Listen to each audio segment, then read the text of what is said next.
What it is, Brad Lee back again with another episode of Dropping Bombs. Today in the studio, folks, I got a real treat for you. John Cerasani. How you doing, Brad? Is that right? That is right. You nailed it first try. Folks, if you guys don't know who John Cerasani is, you can look him up on Instagram, social media of all kinds. What's your favorite one? Man, I would have said Instagram a couple months ago, but TikTok's getting some momentum now, isn't it? I'm just like... Do you like TikTok? Yeah, the interaction's a little bit different, man. I've been spending time in LA lately, and everyone in LA treats their, Instagram almost like their business card. When in TikTok, you could just do whatever the fuck you want on without worrying about, being judged. You know what I mean? No, I don't. Yeah. You don't know what I mean by that? No. Come on, you of all people. There's not shit you post on TikTok that never in a million years you would have posted on Instagram. Absolutely incorrect. Really? All right. Dude, here's my motto when it comes to posting. Let's hear it. I ask myself, does it have value? Okay. If it has value, I'll put it on any platform. Yeah. Now, I will change, the mode of the message or the format of the message or something like that. Right. But if I post it, it's because I think there's value. Right on.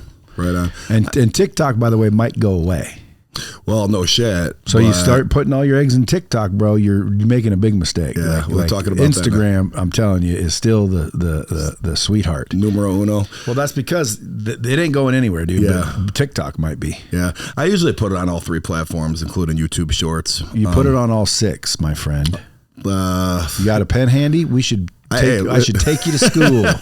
I do Facebook Reels. I'll do LinkedIn. Not everything on LinkedIn. Just listen to the platforms. Let's hear it. Because each one has a couple. Okay. So like Instagram has Instagram Reels, stories, posts. So, each one has multiple, but just the main platforms you need to be on. Okay. YouTube. That's the mothership. Yep. You have to have a YouTube. Yep. Facebook, Twitter, LinkedIn, Instagram, and TikTok. Yeah. That's 6. Yep. If someone's like, what were they? Hit rewind.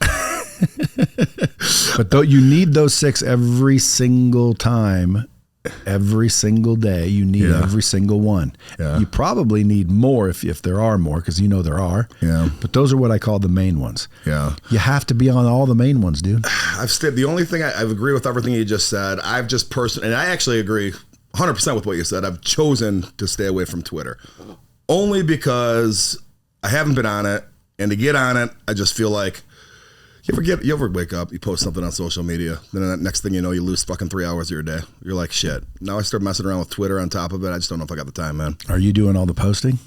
Yeah, I just do it myself. See, that's the problem. Yeah. Dude, I'm not heading my shit off. People looking at my DMs from the fucking 2 years ago and shit. Why? I don't know, Brad. Why do you think? Huh? The Instagram account wasn't always for, business advice for the masses. Instagram used to have other purposes, like just socially and personally. Start a new account. Man, if you could guarantee me that my 52,000 followers on that account will follow over to the new one, I'd probably be with you on that. Honestly, Brad, I don't mind actually doing this shit though. It's fun. It's fun, man. And I got. You don't do the editing or anything. No, hell no. Although every once in a while, I'll just bypass my editor and use the frickin' Instagram captions with me. Just, that something just came to my damn mind. I'm walking down the street talking about fucking refinancing mortgages or some shit. And I'm like, you know what? I want to just post that shit now. I don't want to wait 2 days for my editor to get back to me. I'll just post that shit, use the Instagram captions. And those sometimes do better than anything else because people know that motherfucker just said this shit walking down the street right now. He didn't do, you know what I mean? So the Bomb Squad's saying, who is this John Cerasani? Who is John Cerasani? John Cerasani is a Chicago native that now has also a presence on the West Coast. I have a podcast called The 2000% Raise. I have a book called 2000% Raise. And Brad, I'd like to say that I use my background and my history to help educate financial literacy, the promotion of financial freedom to the masses. I'm not really selling anything though, Brad. A lot of people get in this space and they're consulting or coaches or whatever, and more power to them. And I do a little bit of that, but it's not like my thing, man. What's your thing? How do you make most of your money? How did I make most of my money? Are you done making money? I'm young enough where I don't know if I could be completely done, but I can be if I choose to. I had an exit. I was very fortunate. I had an exit from an insurance company that I built. Left my job an insurance giant, Arthur J. Gallagher, back in 2005. I was 27 years old. I was making 140 grand a year. This is back in like 2005. It's a lot of money for that time, and that's what you talk to. Maybe a lot of money now, but I'm on that fast track, bro. I had the area vice president title. I had that office. I had assistants. All this shit. They're like, you know what? What are we doing here? We're just brokeraging the insurance companies over here to the corporate clients over here and connecting them. And then I realized I'm not selling anything. What I'm selling is me and my talent. I'm servicing these accounts. The human capital that I'm selling is really just ended up being me doing most of this shit. So what the fuck am I doing working over here? All right. When you start off, man, you know, any organization has this issue. All right. If there's no actual product and the product is the human capital and that sales rep becomes so good, it don't matter what they pay them. There's going to be an imbalance. All right. I was smart enough to recognize this. I didn't recognize it as clearly as I do now when I look back. All I recognized it then was, wait, I could go make money doing something else over here. But, you know, shopped around, looked at other companies to switch to, and ultimately decided to give myself a 2,000% raise instead of waiting for that 10% salary increase from one year to the next, man. And built a company from 2005, nine and a half years later, started that company from a kitchen table, sold it into private equity, and, you know, the rest is kind of history, man. Where then you became rich? Yeah, but I was already probably considered rich before that because not at 140 a year. I know, but I'm saying before I actually sold the company, I didn't need the exit.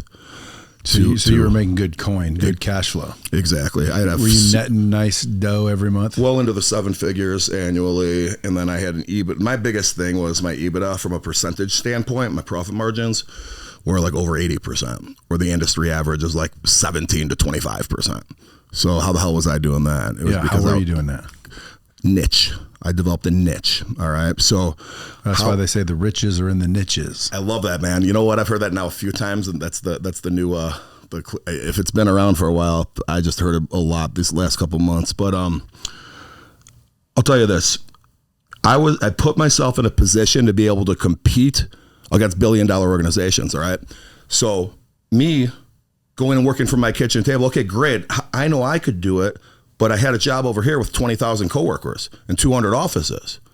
Well, how do I get the client to realize that 19,999 of those employees don't mean shit on your account? I'm the motherfucker doing everything. All right. Those 200 offices, you're not going to need our internet. You know, you're not going to need the international services from our Warsaw office. Here, it's just not going to come into play in your account.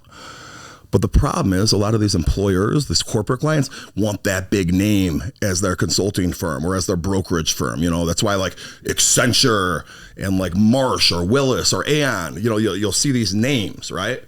So a lot of people make the mistake when they do what I do in that business of going out on their own. I'm going to go downstream. I'm going to go deal with like not the 1,000 employee corporations. I'm going to deal with the nail salon because that's easier pickings. I don't have to compete up here at that level. I don't have the resources to. They've convinced me that I can't compete there. All right. Well, shit. I know I could. I'm the one doing everything. But now how do I get the clients to see it as well, Brad? That's the problem. All right. Or that's the challenge. Okay. Niche focus, not niche. I don't like it when people say niche. Okay. And I did that by focusing on colleges and universities. So how much money did you get when I sold the company? I mean, and how old were you? When I sold it, I was 37. But the tricky part was that I had to, because of the nature of that business, I had a 5-year employment contract. So I wasn't done until I was 42. But the day you signed and got paid the lump sum of money. Yes, and I was 37. How big was the lump sum?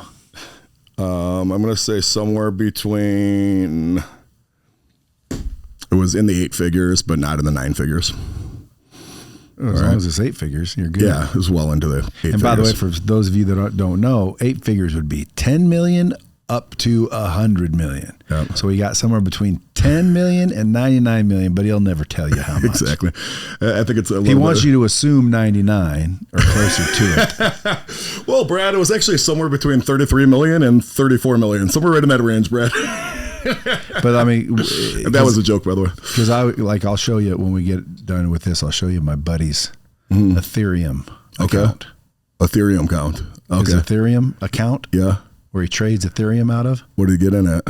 He's I don't know, but I know he's got $250 million worth. Well, I had someone on my podcast recently talking about this shit. Okay, if you got in at the right time of that shit, it was 70 cents, and now it's like $2,000 or whatever the fuck it is.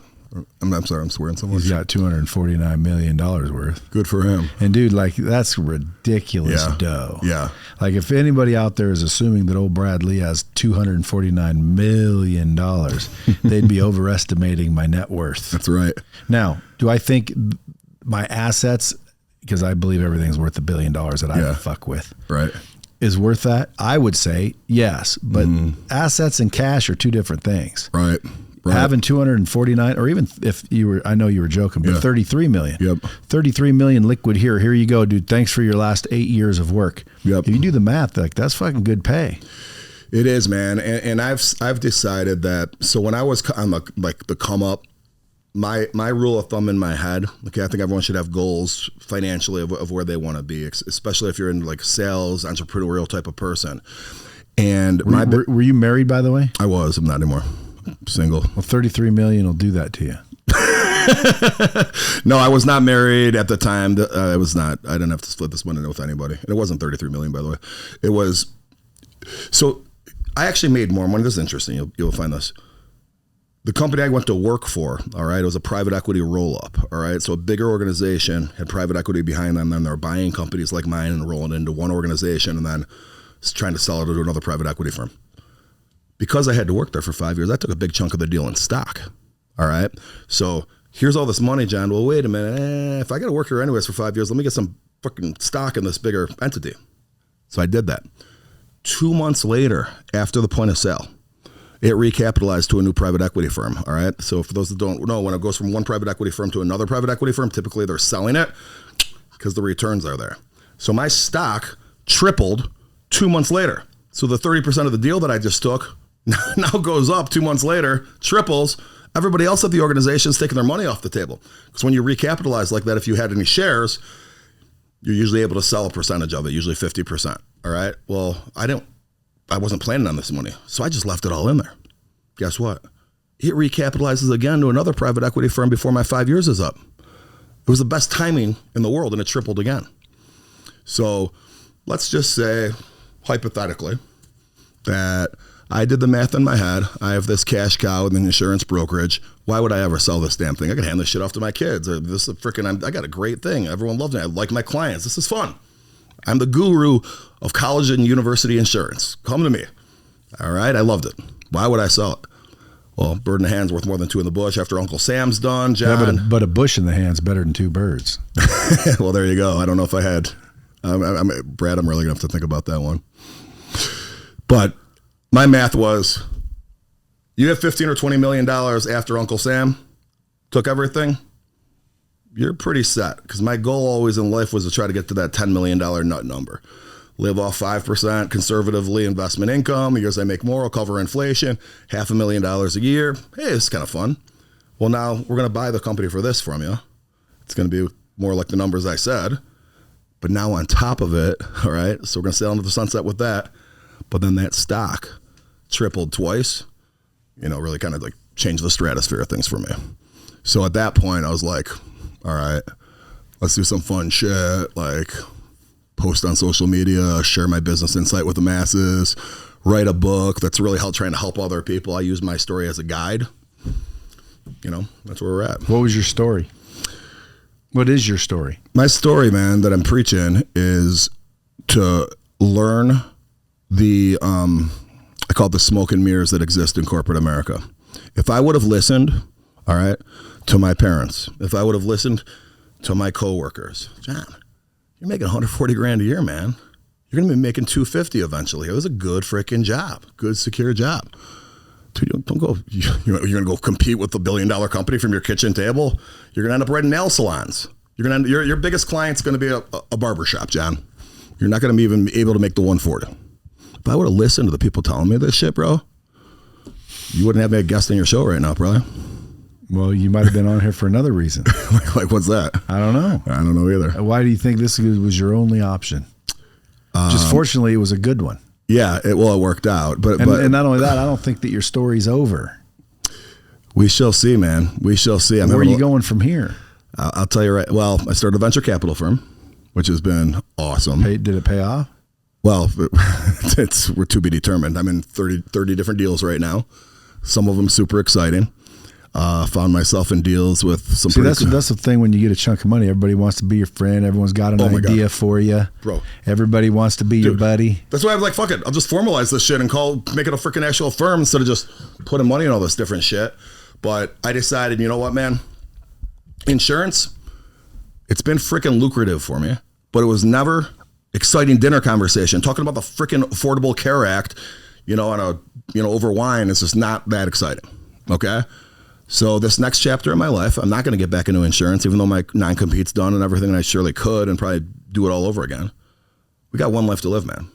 So I'm going to do some shit on this venture capital stuff, angel investing stuff, but I'm going to do it with like people I think are pretty freaking cool. I'm in a sports gambling thing with Kevin Garnett as one of my freaking business partners. I'm in a IMDb of sports, OSDB. It's online sports database where Aaron Rodgers is one of the founders. All right. And it's not just like on paper somewhere. I've actually met these guys. We hang out. They know who I am. I don't know if Garnett does. He's in a lot of shit, but it's kind of cool stuff. Yeah. You know what I mean? Can we make money from it? Well, hopefully early stage VC stuff is, it's a lot of them fail. But the ones that go, they go, man. They go. Yeah, I got pitched today from a buddy of mine. Yeah. So he tells me this whole thing sounds pretty good, and I said, "So what's your pre-rev evaluation? What do you want?" He said, "We believe that it's $1 million a percent." $1 million a percent? So it's 100 million? Yeah. What was it? It's a pharmaceutical company? No, software. Okay. The car business. Yeah. Oh. But I said, dude, that's too rich for me. Like 1 million for 1%. I said, what if everything went well, right? What's supposed to happen? They said, well, if everything went well, dude, it'd be worth 350 million. And I said, so that would give me back 3 million. Yeah. On $1 million. So I'm only going to get 3 times my money if everything goes perfect. And it's not even there yet. It's just the company's not even in existence yet. No. See, you're looking for at least a 20 times return for a company that's not even there yet, not a 3 times return. 20. So like if I put up $1 million, I own 20% of the company. Yeah. Or I was going to say, if you put up $1 million, you expect to get $20 million if it sells one day. So yeah, which to me would be 20% of the company. Yeah. I don't do the math, but if it sells for 100 million, and they say it's worth 100 million. Yeah. So to get 20 million, I'd need to own 20%. It's that. So whatever they're doing, the starting valuation, any early investor that's coming in, what we call like the pre-seed round right there, they're going to look for, there should be the potential to make 20x on your freaking money. So even if it's going to sell for 350 million one day, you would take 350, divide that by 20. What is your biggest X you've received? At this, my insurance company really at this point. Haven't made any more exits since? I just started this in 2020. So all this stuff takes time. I am in a cool deal that's paying off dividends right now, though. That's a little bit different. I got into the deal just because I'm in the same rooms as these people now, but I was in the investment group that bought the Newport Beach Marriott Hotel, which is now the Vea, which is awesome. I mean, that with some really cool people. It's kind of just fun to talk about because the reason I jumped into that deal is I knew about it. I mean, again, talking to people in this environment now because I got some money. I'm hanging out with this Orange County people, and I heard about it. I go, dude, I went on vacation there when I was a little kid. My dad was a high school football coach, high school gym teacher, but every couple of years, in Illinois, teachers make decent money, by the way, but every couple of years we'd go on like that nice vacation. Well, I went to Newport Beach one year. And now I'm in this position out there with like, we have a chance to buy the Newport Beach Marriott. I mean, dude, freaking 10 years ago, I was freaking tapping myself on the back for making $140,000, bro. You know what I mean? It's kind of a cool feeling. Yeah, I bet it does. See, again, I mean, like my buddy's Ethereum account with 249 million in it. Yeah. Like, dude, I know this guy. He never had $250 million in his entire life. And now he's got a jet and all these kick-ass homes and all this shit. And it's like, dude, imagine if people can't imagine life at that level. Yeah. And that's why they're not at that level. I got to tell you, man, so one of the reasons, so I went and bought a house a couple years ago in Los Angeles, in West Hollywood. I actually was looking in Beverly Hills because us Chicago people were like, oh, Beverly Hills, we don't know anything about, California. All right, the high-rise living and that kind of stuff is actually West Hollywood, not Beverly Hills. So I bought a place there and I love it. And one of the reasons I did it, Brad, was because I felt as if I had like kind of saturated my growth a little bit from an opportunity standpoint in Chicago. I know everybody I wanted to know in Chicago. I've networked with all the right people in Chicago. I felt like I needed to kind of expand. All right. And I didn't really know how it was going to work out. All I knew was I'm already in this deal with Aaron Rodgers, and now I'm in the Newport Beach Marriott deal. I could name drop this shit a little bit, which isn't really even my style. But okay. It's so funny how those circles started colliding so fast in California. Okay, these people know, you know what I mean? It's almost like a club or something like that. But my point is, when you talk about your friend that, never had that kind of money and maybe doesn't even know people with that kind of money or whatever, holy shit, man. Freaking people in Orange County and Los Angeles, it's motivating for me.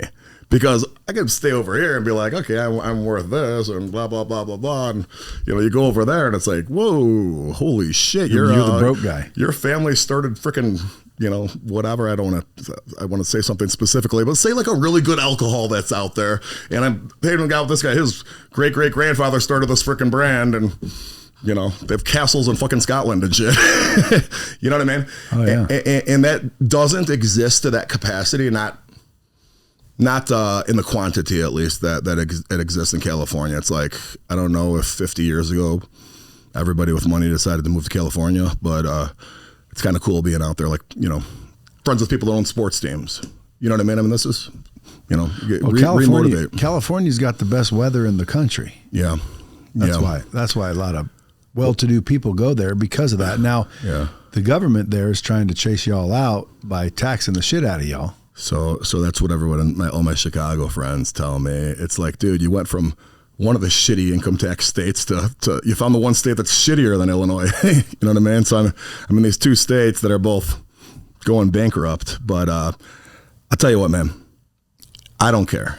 California has put a pep in my step. Maybe the same thing would have happened somewhere else, but I went from kind of just this, especially like during the pandemic, it's like you're sitting around, there's nothing to frickin' do. Like a little kid again. You're meeting new people, making new relationships. And I don't know, it's just been easy for me out there meeting people.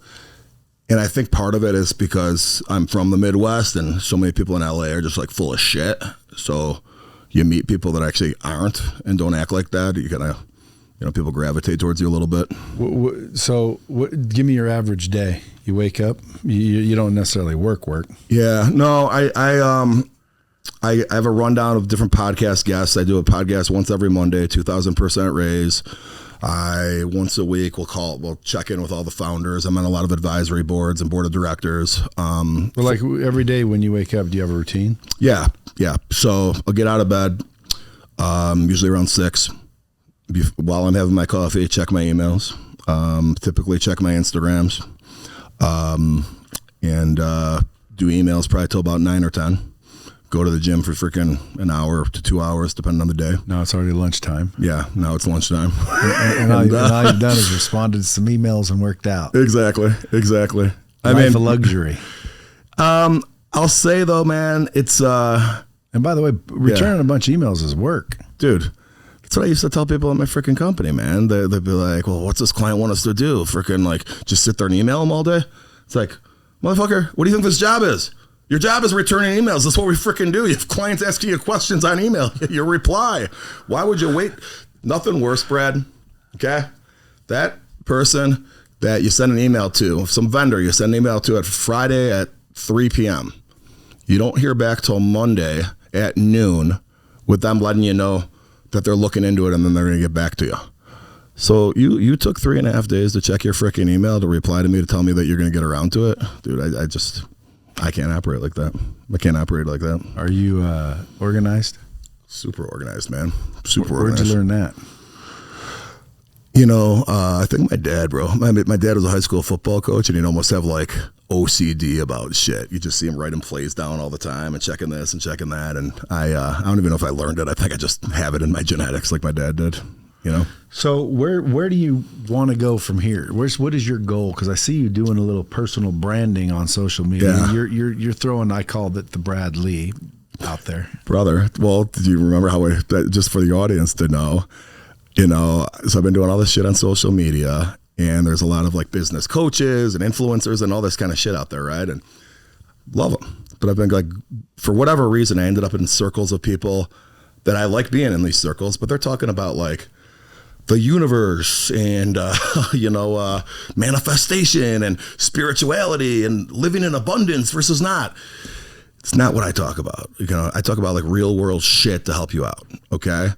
And although there is legitimacy to all that other shit. There is, bro, but it's nothing to do with my freaking message. Okay. And I come across Brad and this motherfucker saying the same shit. I swear I will not accuse you of this on the air, but I swear your people are looking at my shit and you're copying some of my content, or we just think the same, bro. We just think the same. All right. Or vice versa. You know, I have not stole one of your things. However, I had to go back and look at dates of shit. I go, wait, what did he just say? And I go back, when did we post that? I have my guy Brian, when did we fucking post that? He fucking saw that shit for sure. Dude, you want me to tell you how I do it? What's that? I don't. That could easily happen. Yeah. That could easily happen. Yep.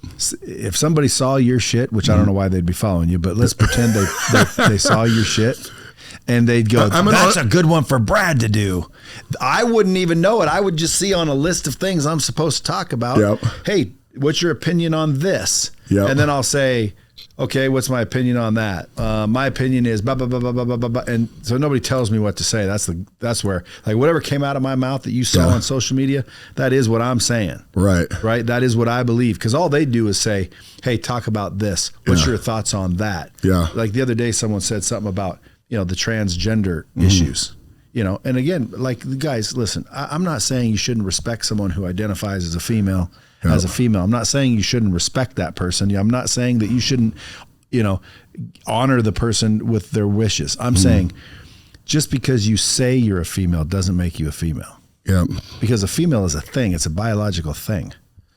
Now, I had 3 people go, you know, no, dude, I posted that. It's like, shut the fuck up, dude. That's my opinion. Yep. Like, I don't care who posted it before me and who posted it after me. I'm not going to accuse anybody of taking my shit, or am I going to be accused of taking people's shit? But it could happen. Brad, what was the close one? I'll tell you what, it's not the close one. When I'm swiping through and Brad's giving freaking relationship advice, I'm like, the fuck's this motherfucker? Doesn't he have like 8 wives? Who the fuck is this guy giving relationship advice? That's why. You know? You learn. Yeah, what not to do. Here's my history. Don't do this. Where I'm actually saying, this has worked out for me. This is my shit. I too. I'm not giving out relationship advice, and I'm not talking about women wearing mom jeans either, Brad. I've only had 2 wives. Okay, well, 3 if you count the Russian, but we don't. So not 8, but I have had 7 kids from 4 women. Have you? Okay. Yeah, that's the number I knew. I didn't realize who his wives now, or did you who go to was. College and all that? So I played football. Well, let me tell them how we met. Are you a silver spoon child? Do I look like a silver? Well, I think I would be a little more better polished if I was a silver spoon child. I do want to say one thing though. So I'm in Vegas, and that whole manifestation universal thing that I'm just talking about, that's fine. But I'm like, Brad's studio, I knew was here. I came in here and just introduced myself. And he goes, well, what could I do for you? And I go, I just want you to know who the fuck I am. And we're going to have two minutes. He looked at my Instagram. He goes, all right, well, mission accomplished. And then we ended up talking about like shit for like a freaking hour. You know what I mean? So, because anybody that like makes real money, to me is what I call a real person. Now, there are a bunch of jackoffs with a bunch of money. Yeah, where they're still jackoffs even though they got money. Right. And what do I mean by jackoff? Like, in other words, I wouldn't hang out with them. Yeah. That's for damn sure. Right. They're out there doing some shit that, like, in my mind, I wouldn't do even for all that money. Yeah. But you wouldn't one of them. Yeah. You know, you built a company and you exited out and you got a little dough in your pocket and you're running around. You're trying to get in the right circles, it looked like to me. Yeah. Yeah. No, it sure is. And that you're a good judge of character because, like, I'm one of the circles you're talking about. Brad, I think your messaging is this, like I said, you're saying this minus the mom gene comments and Why, shit you like that. mom jeans? Brad, I listened for 4 seconds. Like, what this motherfucker's talking about mom jeans or you some don't shit. Like, keep swiping. listen, Brad, let's get back to building a business and shit like that. Yeah, but you don't like mom jeans? Or, I mean, you do like mom jeans? I don't, what was the point of that reel? I mean, I don't want to attack your reel, but. Stop wearing them. Yeah. I don't want to see mom jeans None anymore. of your followers care about your opinion of mom jeans, though. Well, no, I don't give a fuck about the followers' opinion of my opinion. See, that's the thing about me, dude. I just say what I want to say. I don't say anything so my followers will like it. Yep. I say it so, and by the way, I think that's why followers like it, because I'm one of the very few that will do that. Yep. Some, you're close, will almost do it, but you can tell, they're still a little holding back there.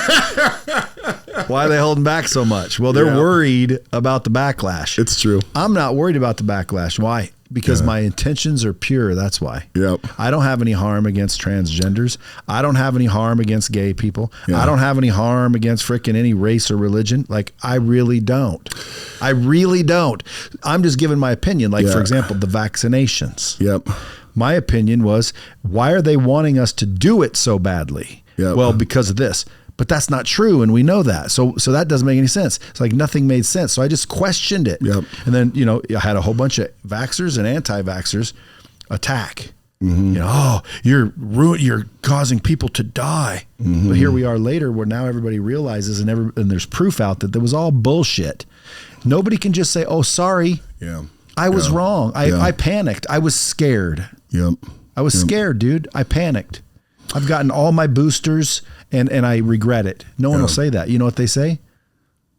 You were still a dick because you put all our lives in danger. If this would have been the real thing, you would have killed us all. Right. Maybe. Yep. Maybe. Yeah. But if it were the real thing, I would have saw the evidence. I would have seen bodies stacking up. I didn't see any bodies stacking up. Anyway, I don't want to get political. But you felt strongly enough about it and you posted it. Period. Okay. Yeah. Including the mom jeans, which was my point. So I didn't think, hey, maybe Cerasani will agree with me on mom jeans. Let me post this out there.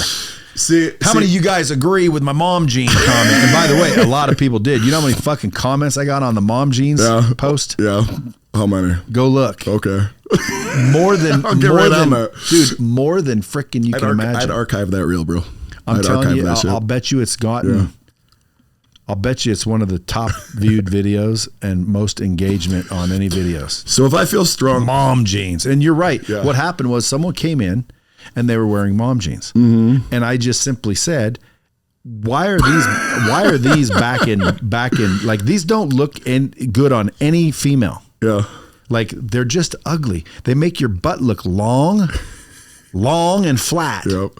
Who would want those? Really. And you saw what came out of it, but the camera captures everything I'm saying to real people in real life. Yeah. And then they edit it down to, don't wear mom jeans.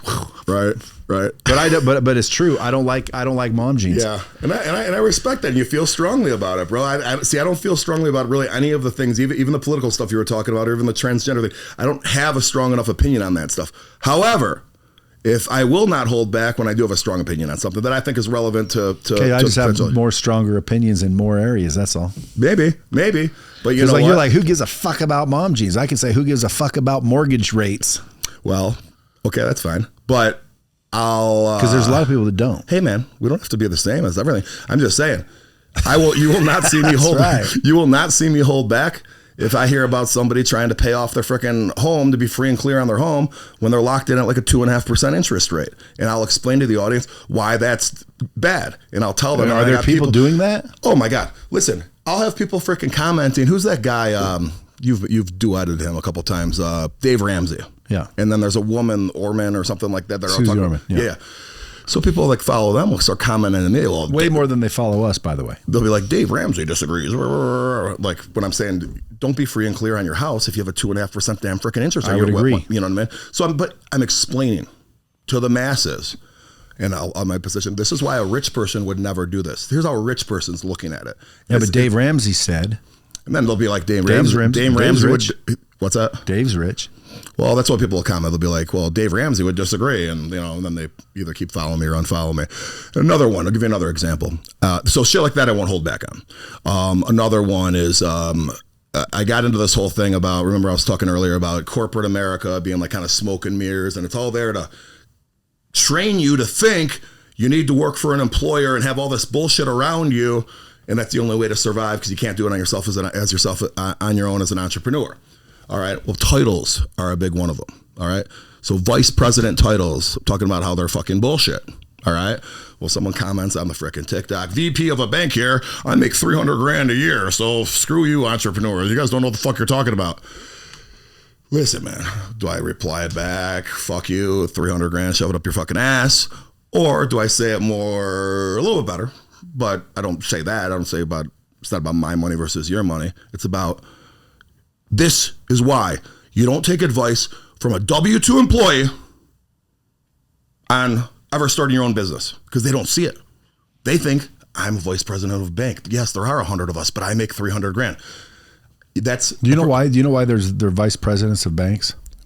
Well, they do it to fucking make you feel special in all the companies. No. In reality, what? The reason why there's so many vice presidents of a bank is because the bank's liability, because they ultimately take a lot of that money and put it into IULs, basically. Premium financing, let's just say. Okay. You have to be an officer of something. And the bank, every time you do it, I can insure that employee with a basically insurance policy. Okay. The more you know. So I need you to be a vice president so I can insure you and invest money for you and in you. And dude, that's, believe it or not, why they have so many VPs is because they're putting their money into the IULs, if you will. Okay. For the individual. I didn't know that. The context of my messaging wasn't really that, though. Like, there was just about any industry, the VP title. And I'm going back and forth with this guy. And basically my message to my audience was that it's like you don't go to a fat guy and ask him how to diet. Hey, fat ass, what's your best way to diet? Just like you don't go to a W-2 employee on, hey, what do you think of this company I'm going to start? What do you think about this entrepreneurial endeavor? They don't understand it, okay? And they can't understand it because they would be admitting to themselves that they're too much of a pussy to do it if it's a good idea. No, I'm too secure. I'm too scared to do it. No, they're not going to say that. They're going to say, your idea sucks. I make $300,000 over here. Go off yourself. That's what they're going to say. Well, weren't you an employee of your organization? So what I preach to people is it's a concept called paid training. Work in corporate America, learn the trade. Don't do like frickin' what Damon and Mark Cuban are saying where, hey, eat ramen noodles and work out of your car and go broke 10 times, lose your grandma's inheritance money. That's okay. Listen, it's fine if that happens, but it shouldn't be your frickin' plan, all right? No, man, get a job in corporate America. Learn this trade. Learn everything. Be a great employee there. Then once you stop learning, pivot, start your own shit. And don't let any of this noise in the middle of it stop you. You know what I mean? So I call that paid training, and it's a concept in 2000% raise. Hey, by the way, where can they follow you again? At John Cerasani. Spell it. Cerasani. See, so if you guys want to go follow him on Instagram so you can hear more of this type of wisdom. This type of wisdom drops daily, doesn't it? Yeah, pretty much every day. Yep. And then I have a podcast too. I'm going to have to go through and like critique some of your shit so I can text you later and be like, dude, who gives a fuck? Should I start duetting you? Should I start remixing your shit? What if you should be careful though. Has Dave Ramsey ever replied to any of your remixes? I don't know. I don't know. I know that you, I know that you should be careful though. Yeah. Because you don't want, dude, I grew up in the car business. Okay. I am one of the best people in the world at what we call capping. Oh, really? Which means make fun of people. Okay. I can make fun of anybody. Yeah. I can make fun of Brad Pitt. Like, dude, I can make fun of anybody. So when someone starts to make fun of me, they fucking waking up a beast. Hey, I'll tell you what blew me up on TikTok and kind of blew me up, at least I should say, is me coming at car dealers for charging a premium during frickin' COVID above MSRP. I was going to buy. Say it again. So during COVID, there's a TikTok that I went from about 1,200 followers to like 30,000 because of this one freaking TikTok. And it was, I'm going to buy an Escalade during COVID. All right. It's $102,000 MSRP. We're going to do the freaking paperwork. I'm trying to walk out the door. And they said $142,000. It says 102 on the sticker. Well, we have a premium on it right now because of supply and demand and blah, blah, blah. I go, what the fuck? So anyway, I made a TikTok about it, and all your little car dealer friends didn't like it, Brad, but it made it go kind of viral. How viral? Yeah. Well, I mean, I got 30,000 followers from it, but it had about 1.1 million views or so. That's quite a bit. Yeah, it was good. I mean, from a guy that had 1,200 followers at the frickin' time. How many do you have now? Like 45,000-ish. I'm going to go take a look-see. Do you follow me on TikTok? I do. Don't you see the same content as Instagram? See you stealing all my shit? Yeah. And I'll tell you what, man. I follow you. I'm going to go unfollow you now, just so you can't claim I'm doing that. You asked me earlier, though, if I had a silver spoon. I should mention, too, people, people probably tell I'm a bigger guy. Number one, I ain't following you on TikTok. I know that. You're not following? I don't follow anybody on TikTok. Dude, I forget. Dude, TikTok is almost like, I hate to say this because I want people to follow me, but you almost don't need to follow anyone on TikTok because the For You page is smarter than you. They'll show you what you want to freaking see.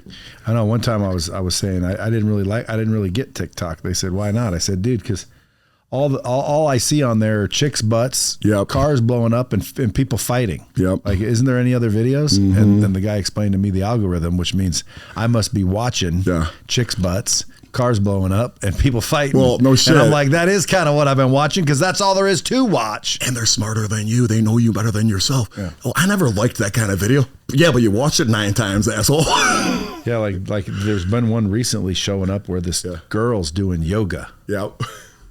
And it's almost like porn. Yep. It's like they are clearly trying to, that's not like, they're not doing that because of yoga. They're doing that because of the position she's in and what you see. And I'm like, dude, like that's damn near freaking porn. Yep. It's crazy, dude. They're smart. They know. But hey, go follow him and you'll get more nuggets like this. And see, he's not afraid to say things. He thinks I'm stealing his shit. Not think, Brad. Hey, not think, Brad. Follow me, and then follow him so you can join a team. I would love to know which one you're talking about. If you want to see what Brad's gonna post, just watch my shit 3 days earlier. Okay. Let's watch. Now we gotta go check your shit. Let's go pull it up. Let's go see. Let's compare. Here's what's interesting, though, Brad. Me and you say similar things. And listen, man, I'm just fucking around. We do say a very similar messaging. You're way more polished at this, been doing it longer than me.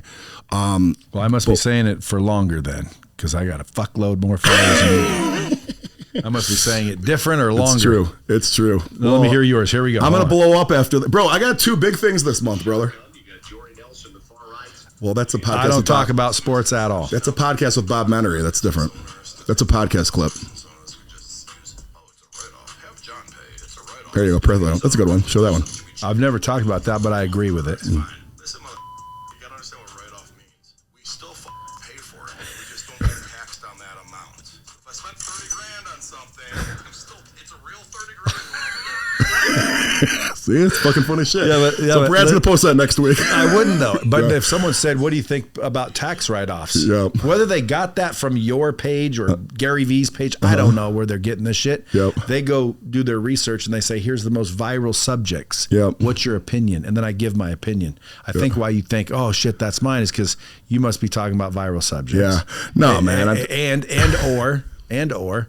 We think alike. Well, because when you were talking about that, I would agree. Because a lot of people think, it's tax write-off. It's like, well, why do you act like that's free? Exactly. It's tax write-off. Isn't it a tax write-off? Motherfucker, I still got to write a $90,000 check. Exactly. Well, and that's why I reached out to you in the first place. I do think we think alike. And I got to tell you, man, this is, I'm glad to be on this damn show, bro. This is a big month for me, Brad. I have this show with you. And then my podcast is starting to gain some big time momentum. I just told you, I had a couple more celebrity type of people on the show that's getting me views and that kind of shit, which is great.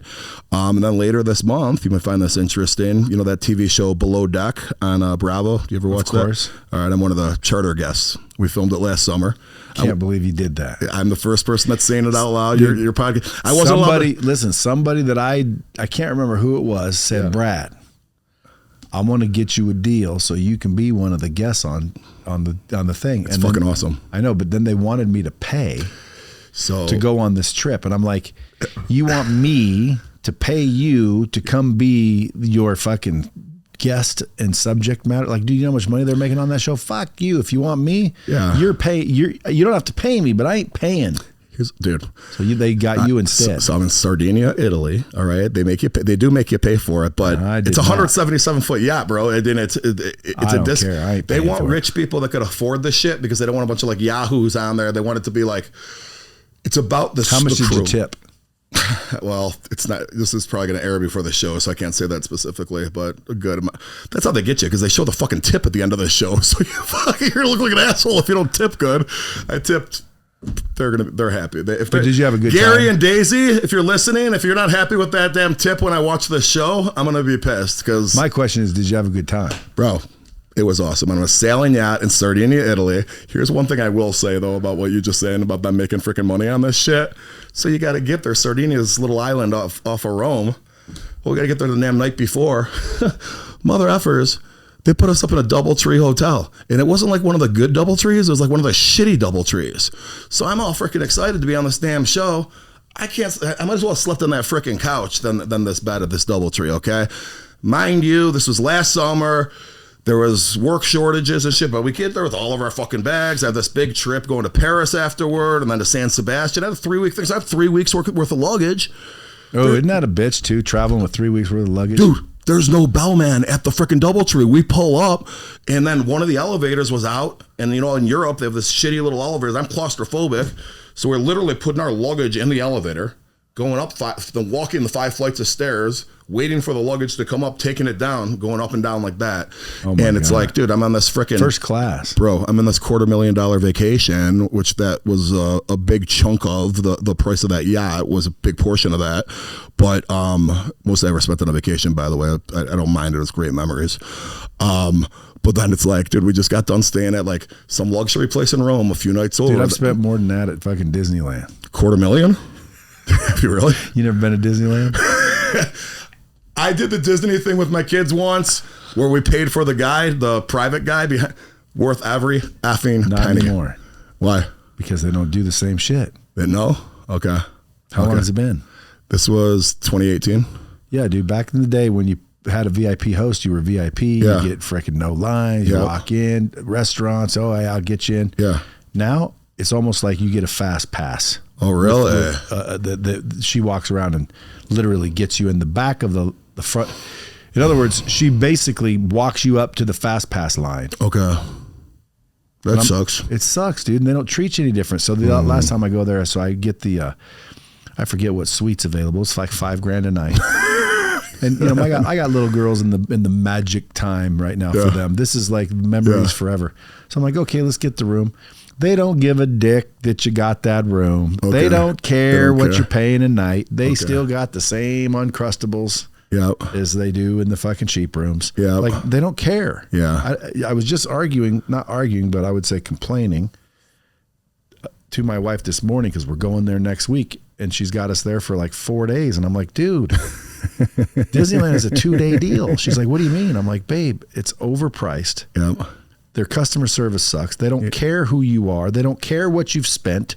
You are just an equal jerk walking around a park, standing in line, eating shitty food. Yeah. Have you ever had a good meal at Disneyland? Not that I recall.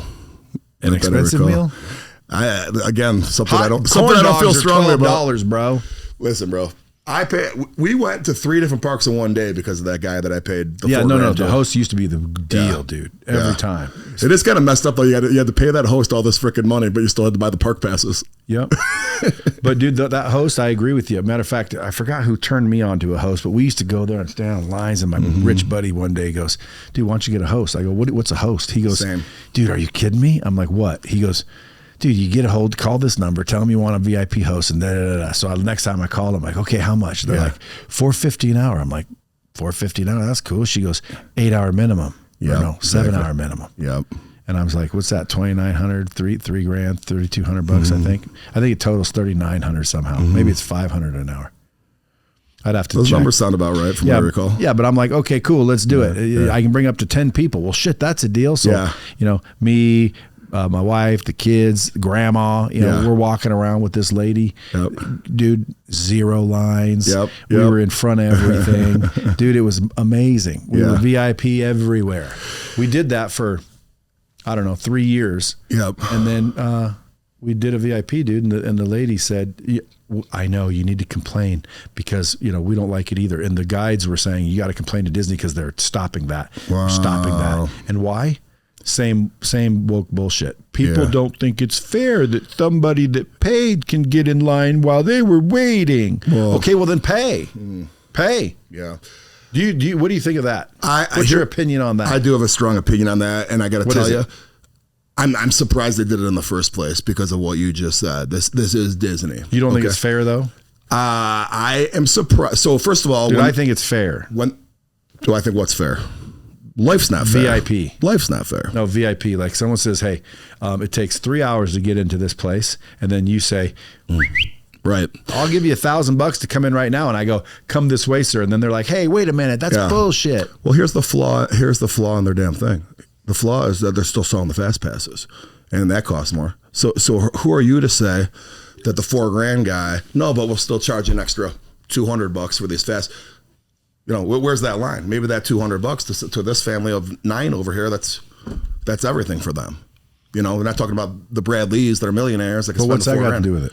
Well, I'm just saying, if they're going to pull because of this woke stuff with the $4,000 thing cutting, and you don't want to give the same benefits because the rich people shouldn't have that. Who are they to determine what level's rich? Maybe that fast pass thing that other people can't afford, isn't that a disparity too? It is. Why are we stopping there? You know what I mean? 100%. Well, then you agree with me. I do agree with you. And I got to tell you, it goes to what we were talking about earlier. When you have some like rich friends, you hear about shit like, hey, spend this $4,000 on this fast. I didn't know it existed either. It wasn't even on the really website. It was buried somewhere on the website. You had to fucking know it's there. All right. But I got to tell you, when I did that thing, I was like, holy shit, this is pretty damn nice. And I was kind of shocked that they were doing it. To be totally honest with you, I was kind of shocked that they were doing it. Why, dude? It's five G's to walk around the park for a day. I mean, dude. They cracked you for 5 G's more than the normal person. Well, and my shit, I only had a group of 4 with me too. And you're right. I think it goes up to like 10 or 12 people. And the whole time I'm sitting there thinking to myself, shit. It's 10. If I had another like 2 families with me and we just split this shit 3 ways, that's a fucking deal of a century right there. Well, again, plus. In other words, everybody else that didn't do it, they're paying everything you paid plus you're paying 5 G's more. Well, and the other thing too, it just gives you the opportunity to spend more damn money too, because now you get through more parks faster. You can do 2 parks in one day that you wouldn't have been able to do otherwise. And you don't have to wait in line. Now we get into the steak joint. You go here, you go there. You know what I mean? It's the opportunity to spend more money. It kind of reminds me of like when you go to an NFL game. Okay, the Chicago Bears stadium has this area called, they change the name every year, but it used to be called the Cadillac Club. All right, so it's that extra fee on top of your ticket to get into this area. The seats aren't even really that much nicer in that area, but the food's better. Well, the food ain't free, motherfucker. The alcohol's better. It's more of a selection. Well, it ain't free, motherfucker. I paid an extra $350 fucking dollars for the opportunity to go fucking spend more money over here. You know what I mean? It's nuts. It's nuts. And we could draw that all the way back to what you were saying earlier. You want to make some freaking friends, okay? You want to make some friends? Go tell them you're a venture capitalist. Anybody out there that needs friends, put on your LinkedIn that you are a venture capitalist. Everybody wants to be your friend now. Why is that? Dude, because there's founders and entrepreneurs out there everywhere that are hitting up every single person that they think might give them money. And I learned that but I just started something called Black Rhino Equity. I'll give people money. Well, Glencrest Global is my venture capital firm, and you'll give people money. 100%. But what's it called? Glencrest Global. Glencrest Global, guys. If you guys want some dough. I have a listing, GlencrestGlobal.com. I have a listing of all the deals we're into. It's some pretty cool shit. How much money do you have to give out? Well, so it's just my money. It's my net worth, right? So I just look at it. So you're not raising capital from a bunch of buddies? No. And the reason I'm not is then you got to be a lot more formal about this shit. Why Glencrest? That's a great question. Why? And it's global too, Brad. All right. One of the things I tell people is when they start their own company, all right, remember what I was saying, you're going to go compete against these billion-dollar organizations. Don't name your fucking company John Cerasani Insurance, all right, or Joe's Consulting. Give it some kind of effing name that just, Glencrest is the name of the subdivision that I live in, and global means fucking global, Brad. It means we're worldwide. Worldwide. Yes, sir. Yes, sir. So if you were to like be able to draw out your next 5 years, where would we see you in 5 years? Gosh, great one, man. I would, my book that's coming out and the continued maturation of my podcast, I think will put me in a position where I'm going to start doing more speaking engagements. Is that what you're looking to do? Yeah, I think I'm looking to do it only because I think that's where I could influence the most people, where I could have a help to the most people. And Brad, I got to tell you, man, yeah, I have an ego. We all have egos, and hey, look at me. But like, honestly, from looking at some of the shit that's out there in social media, from hearing people that are doing public speaking engagements, I'm like, dude, these guys fucking, you got sales coaches coaching people on how to be, you got business coaches coaching people on how to be business coaches. And the business that what they were successful with is their fucking business coaching business. They never actually fucking did shit. All right. So I'm not doing this to make money. I plan to make money from it. Don't get me wrong. But I actually did all this shit, put all this work in, sold to private equity. The plethora of knowledge that I learned along the fucking way. All right. I put together this curriculum that I'm just rolling out now, actually. And it's on 2000percentraise.com. And again, like, honestly, if no one buys it, I don't really give a fuck. But it's shit that I learned over the last 20 years that I know these tidbits of information. I put in a bunch of videos and post, and you got to pay for the course, then you get a password and stuff. If I would have known this shit, invaluable. I probably would have paid $500,000 for the shit I put in those videos. Okay. I'm not pricing it at $500,000. It's, I think, pretty affordable, but it's high enough where you get that person that comes on, Brad, you've probably dealt with this or been around this. You understand it at least. You price something like that at $400, that might be the person's last $400. And they might be like, well, fuck, I'm not a millionaire after I took this fucking course. Well, you price that shit around a few grand or more. Okay, maybe that person that has the capacity to be making a couple $100,000 already, or maybe that person, sees, I'm going to get 1 or 2 gems off this shit, and I'm going to see the value in those gems because I'm going to know how to apply it. You know what I mean? So I'd much rather have a person pay me $4,000 than 8 people pay me $500 for those very reasons. Just level of people. You ever saw the meme where it says someone that gives you $500 is like, now what do I get again for that? And then it says, for $50,000, wire sent. Let me know if you need anything. No, I don't.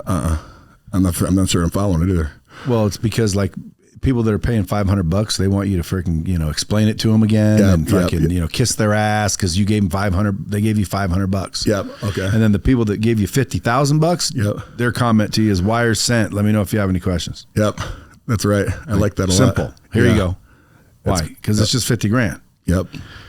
Lower you go, cheaper you go, the more headaches you have. Yeah. I tell you what, man, and I've been on the opposite end of that, going back to the venture capital stuff. When I first rolled out my Glencrest Global, I didn't know how to say no. So the first 6-7 months, I've been freaking saying yes to every freaking deal. My dumb ass doesn't realize. You didn't see any bad deals? Dude, I did, but I fucking got caught up in this shit. I thought everyone could be like me and execute their freaking ideas. This is a great fucking idea. You're going to do this. You're going to build a steak company and you're going to deliver to compete with Omaha Steaks, and it's going to be COVID, and we got this supplier and that supplier. Okay, I need you to execute it though. Here, I'll fund this. Let's fucking go. Motherfucker doesn't know what he's doing. Oh, he bought him all these walk-in freezers. He bought, he's got this infrastructure as a food truck. Well, how are we going to get any clients, bro? You forgot about the clients, and now we're out of fucking money. You know what I mean? Well, you got more, don't you? Come on. Well, fund it again. Thank you. That's exactly what he thought, too. But shame on me, and shame on him, too. But he was a good guy. His intentions were right. It wasn't like he was just being an idiot. But it's like he had never owned a business before. I had never funded a business before. I had just been starting out. How much did you fund him? I'm not going to say. I don't want to. The guy's a good guy. If he watches this, did you lose it? Yeah, well, yeah, because we ran out of fucking money. We didn't have any fucking clients, so we launch. And it's like, dude, do you have people using this website? Well, we didn't do any of the fucking SEO shit or whatever. What did you spend all the money on, dude? Are you effing kidding me? So I turn around and start just putting it on my personal Facebook page and my Instagram, and we start getting a flood of people just for my shit. But like, it wasn't supposed to work that way. And this was a volume game. You needed volume here. So we were fine and chipping away. And I'm like, you know what, this is just, ugh. Then there were supplier issues, and it was easy to get good steaks, Brad, for the company when all the restaurants were closed during the pandemics, because the farms and the distributors had no Morton's or Ruth's Chris to sell them to. So they were more than happy to work with us and give us their best cuts of frickin' meat. Once those restaurants started reopening, people stopped picking up the fucking phone. All right. So between that and the other struggles, like, let's put a fork in this, bro. It's not going to work and whatever. But I'm just saying, you know. Hey, but how do you vet customers now? No shit. Well, I'll tell you how I vetted that guy. We had beers in my backyard, and we were Eskimo brothers with a couple fucking girls from the city. And what's an Eskimo brother? You don't know what an Eskimo brother is, Brad? You don't know what a fucking Eskimo brother is? I've never been to Chicago, I guess. It's not a Chicago thing. What is an Eskimo You're losing brother? some street credit with your audience. I've never heard in my entire life Eskimo brothers. It means that you know each other from the past, but you don't actually never met. You both maybe had interactions with the same girl. So if Susie's over here and I dated her in 2003, and me and you never met, but you dated her in 2016, and we both happen to have slept with Susie, we are Eskimo brothers. See, I didn't know that. There you go, I had buddy. no idea. There you go. You could have gave me $1 million to tell you what an Eskimo brother. I would not have known that. So nor would I be hanging around with people that humped my girl, brother. That's how that was how informal my diligence was at the time, Brad. It was like, this guy's pitching me his idea. The steak business sounds like a good freaking idea. His only credibility with me is that the mutual girl that we both knew, you know, did he know that you knew her too? No, we figured it out when we were meeting. Who knew her first? Him. See, so every time I would think of that, I would think, how's my dick taste? That's why I can't hang around people. Like, if I knew, like, you knew my wife, either I couldn't hang around you anymore or whatever. Because every time I look at you, I'm thinking, dude, you've whacked my wife. Now someone would be like, well, Brad, you think your wife was a virgin when you met her? Yeah. No, but I don't know the people that whacked her either. Right. And if I did, yeah, I don't know. That would be weird. I don't know if she'd be my wife, because I wouldn't want to have you looking at me like, how's my dick taste? Neither of us had dated the girl, but I'm just trying to self-deprecate myself. Like, that wasn't really my process, guys. I'm not an idiot, but that did happen. With everything I just said was true.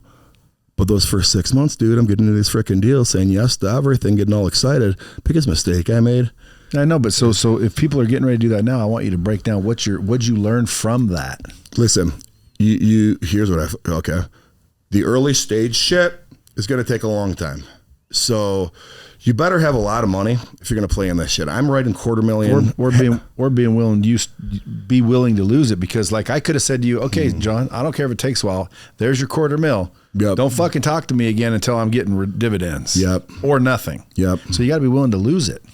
I got to tell you, man, I put money into deals that were way too high, and the person actually needed the money.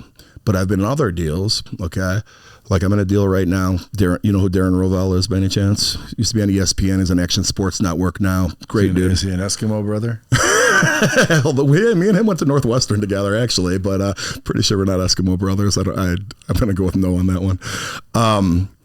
But he knows all these, sports people. So he's Michael Phelps, J.J. Watt, all these dudes. You're going to get contacted by the Eskimo Society. And by the way, this... Remember, like, when you used to do job applications, it would be like black, white, Hispanic, and then like Eskimo was one of the check boxes. It was? Yeah, back I in the never day. saw Eskimo. I think they got rid of it. But basically, Eskimo brothers is what you're saying means you hump the same girl, which is Brad, I've already explained it, man. I know, but that's insinuating that Eskimos hump the same girl. And by the way, because they're Eskimos and they're way up there, and there's only one girl per tribe. And when people ask me why I'm never going to get back into insurance, it's doing interviews like this, because I used to work with a lot of Christian higher education institutions, and now that this shit's out in the universe, I could probably never get back into that space. But I did not plan to. Why is that? What's that? Why is that? Why is what? Why Christians Christians aren't into like talking about banging chicks on podcasts? Like, you want to really get into that? Hey, you know what though? They are. Are they? Dude, are you telling me that Christians are excellent and they're all so angelic. Well, I will say in a higher education environment, the Christian institutions that are almost like Bible schools. Supposed to be. Yeah. Well, it's one thing like if you say Western University is a private school and I think they have like a Catholic or Methodist background or something. That's not what I'm talking about. I'm talking about like schools like Brigham Young. Brigham Young's a great example. Pepperdine University is Christian. See, I didn't know Pepperdine was religious. Yeah, because they're kind of a bigger one that is, but there's like little ones. But still, if they heard my podcast and heard you talking about this, you couldn't go to their school because of that? I would tell you this, Brad. It's kind of a bad look. You know what I mean? But we all fall short, don't we? Yeah, but this is it's more than falling short. We're talking about like banging the steak guy's girlfriend. So by the way, is that why you're not getting back in the business so you can continue to talk this way? Well, I was kind of just making a joke there, but yeah, kind of. I mean, I'm having so much fun doing this, bro. So my non-solicitation agreement stopped in 2022. Well, I'm doing all this shit with my book. I'm doing all this other shit I'm promoting on. It's fun. It's fun. It is fun. You can make a lot of fucking money on a podcast, motherfuckers. I'm the top 1.5% right now, and it's only been 6 months in. I'm loving it. It's going to keep going up from there.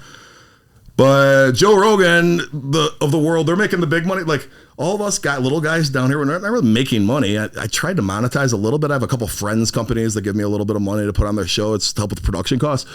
If I wanted to make more money and really cared about making that much more money, go back into insurance, grow that motherfucker, sell it to private equity a few years, copy and paste. You got one life to live, dude. Yeah. One fucking life. How much of it do you want to give to something? You know what I did with Real Financial? No, I don't. That's exactly what I did. What's that? Okay. What, did it twice? No, I'm about to do it once. Okay.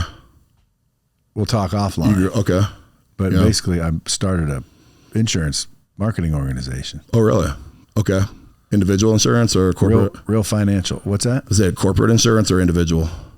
Whoever you want to prospect. You can do corporate or individual. Okay. Well, I don't know the details of it, but there's a big distinction. If you're doing brokerage work for corporate clients, there's a distinction on size and just the room you're playing in. All right.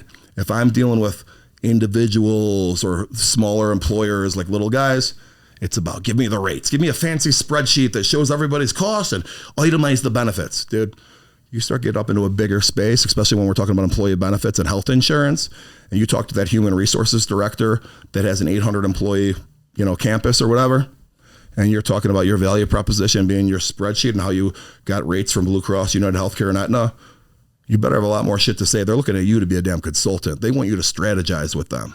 All right. Is that what you did? Yeah. It's a totally different game. So why don't you get back into that? Because then you'd have to be too politically correct. Yeah. I don't know, man.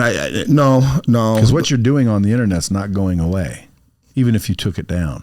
Well, no shit. I got trolls out there trying to destroy me right now. And why? It's like, fucking, I don't know. Eskimo brothers? No, probably the people I went to.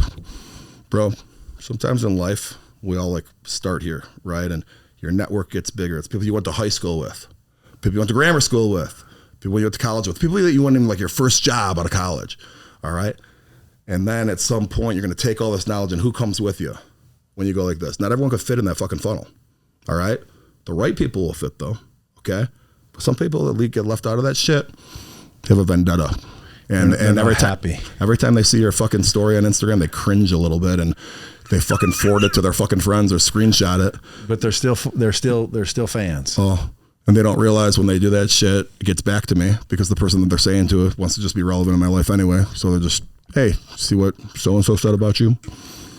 Motherfuckers, let's go. Isn't that fucked, dude? You'll never catch me doing that. No, you'll screenshot my shit and say, let's make this content next week. No, you'll never catch me doing that. You know why? Because I'm what you call real, John. I like it, Brad.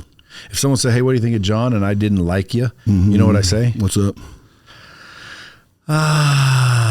He's interesting. An interesting fellow. Yeah, he's interesting. I'm not quite sure. I don't know him that well, but he's interesting. If I ever say that about you, that means I don't really have anything good to say about you. Brother. If somebody says, hey, what do you think of John? And I don't know, I'd be like, I don't really know him that well. I mean, he did a podcast here. I don't know him that well yet. Yeah. Have you ever seen his social media? No. Although he does think I watch it constantly to get material for myself. I don't. And I don't even see you in my feed very often. Yeah. I'm starting to. I think maybe because I went to your page. Yeah. But I wouldn't talk shit about you. Yeah. You'll never see that. Right. And if I do, I guarantee you I'll say it to you too. Yeah. If it's shit. But I don't talk shit. Do you? I don't. And I got to tell you, in line with what you're just saying right there, brother, it's so funny how people don't have an awareness. If I heard you said that about me and I thought you were my friend and you said that about me and it got back to me, I'd know what that fucking meant. Okay, that dude doesn't like me. Or if I there's other kind of signals. You could have these issues, man, where people are so like unself-aware about like how obnoxious they're. I had a dude that had this paving business, and he needed $15,000 for me to front him to buy the freaking supplies for this church contract he got to do their parking lot. He's supposed to pay me back 30 days later after he got paid. I give him $15,000. He's supposed to give me $20,000 back. I kind of knew the guy through somebody. Okay, motherfucker doesn't pay me back. I go, did you do the job or not? Stays in touch with me. I kept following up with him. Just got the money. It's a fucking joke. That's why I don't do little shitty deals like that anymore, because you got people fucking doing shit like that. So I just did it literally as a favor. Finally, he fucking paid me back when I threatened to sue him. I made up some fucking story that, hey, I just met with my lawyers, got 5 people that owe me $800,000, $900,000. We're including you on this as a fucking asterisk because you're a bitch. Like, I need that fucking money back. Finally, he fucking comes up with the money when he thought I was real. Well, this dude for the next 2 years is trying to fucking like send me business opportunities and deals that shit he has nothing to do with. This cannabis fucking company in Texas and blah, blah. It's like, dude, shut the fuck up. Finally, I had to say to the guy, I almost just said his name. That would have been bad. I finally said, bro, we're never going to do business together again. I had to threaten to sue you to get my $15,000 back. Do you really think I'm ever going to do business with you? I appreciate your support. I'm glad we're from the same hometown, but quit fucking sending me deals all the fucking time. And it's always fucking something new. Next thing I fucking know, he was on my email distribution list for my fucking podcast. And you know how you can see like who unsubscribes each week? I fucking never heard from him again. I had one unsubscribe that week and it was him. But you know what though, man? Fuck.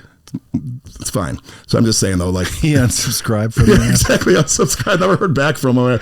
And I thought I was nice. I'm like, dude, I appreciate your support on comments on my Instagram, and I appreciate, let's be friends or whatever, but quit sending me deals. We are never going to do business together, because then you get mad if I didn't fucking reply and re-forwarded, hey, just making sure you saw this. Do you not fucking remember that I just had to threaten you literally a year and a half ago for $15,000 that you lied to me about? I mean, what was the money used for? That's called high maintenance, John. Dude, it's the worst. Dude, listen, one of these days we're going to have to do a follow-up. Yes, sir. To see where you are. You didn't say where you're going. Normally I like to say, hey, where are you going? Yeah. So I can, if and when. Public speaking will give you my answer, bro. Okay. I'm going to be on public speaking tours with the Bradleys of the world. Potentially. We can't be on the same one, though, because we'll be like just saying the same shit. I don't think so, dude. We might say it the same way, but we won't say the same shit. Here's where a distinction is, me and you. Your background, okay, you had asked me earlier. I went to Notre Dame and Northwestern, but I wasn't because I was smart. I was good at football. That's why I got into those schools.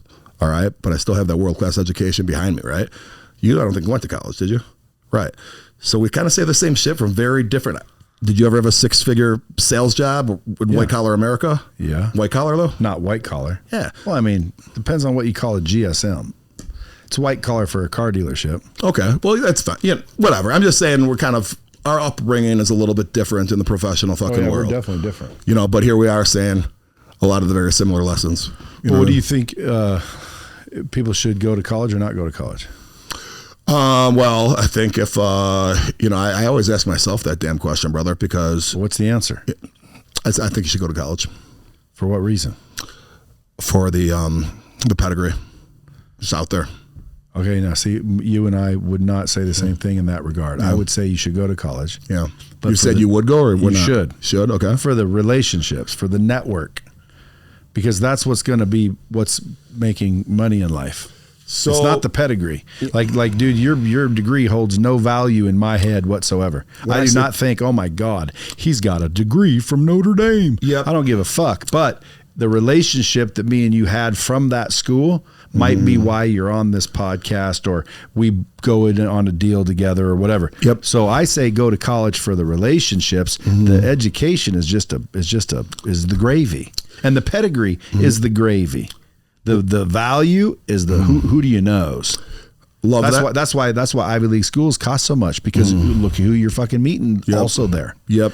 And future governors and presidents, and like, can you imagine going to college with someone that's now the president of the United States? Yep. Like we're all college buddies. Shit. So I agree with the network, but for me, Aren't you Biden's buddy? Didn't you vote for Biden? Did I vote for Biden? Shut the fuck up. When I say pedigree, what I'm referring to is just that background, not necessarily what you even learned while you were there. All right. Actually, not what you learned when you were there. I've got more mileage in my fucking life. I'll give you a fucking direct example. All right. If I walk into a fucking room, all right, first of all the 20 somethings, or if you're younger even, it's going to come up. Where'd you go to college? That's going to come up. Like, you're out there dating. And How come it never comes up for me? Well, no one gives a fuck. You always talk about, like, he kind of talked to you for 2 minutes, and that motherfucker didn't go to college. You can just tell.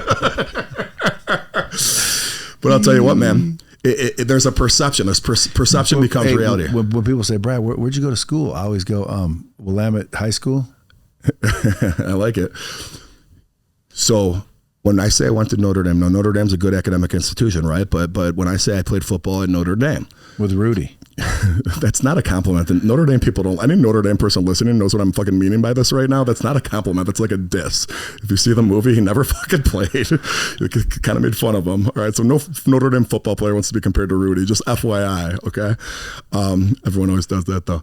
When I say I went to school at fucking Notre Dame, or I played football at Notre Dame, the reaction is, you must have been good at football. Totally dismissing the fact that Notre Dame is this prestigious academic institution. All right. Then I transferred to Northwestern. If I tell a person when I'm as a 40-something, hey, I played football at Northwestern, they say, oh, you must be smart. All right. Totally ignoring the fact that they're a Big Ten football program and has been pretty damn well over the last few decades. All right. It's that perception versus, reality. Like if I went to Yale as opposed to jail. If I played football at Yale, you must be fucking smart. If I played football at Cornell, you must be fucking smart. What if I did Skull and Bones at Harvard with George W? The rowers. Yeah. Wasn't that the thing? What if I was on the row team at Harvard? Bro, you're talking to me like I know what the fuck you're talking about. I fucking got into these schools because I was good at fucking football. My dad was a high school fucking gym teacher and football coach. All right. So yeah, it got football was my ticket into these places. Did you want to be in the NFL?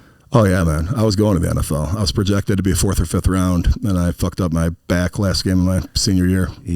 Kind of fucked up. And it still worked out for you. Brother, exactly. It did. People will always say, like, not going to before my parents passed away, my dad used to always tell me, not going to the NFL is probably the best thing that ever happened to you, because what it did was force me to work my ass off, compete in white-collar America, all right?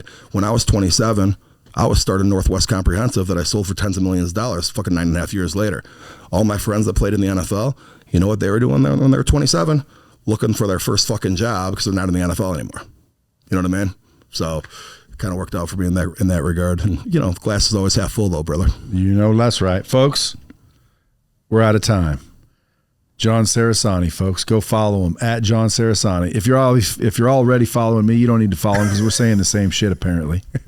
No, go follow him. I'm just joking. And then we'll have him back on another episode, see if he's the public speaking guru, since that's his next. Let's call it an objective. I like it. Until next time, kids, keep it real.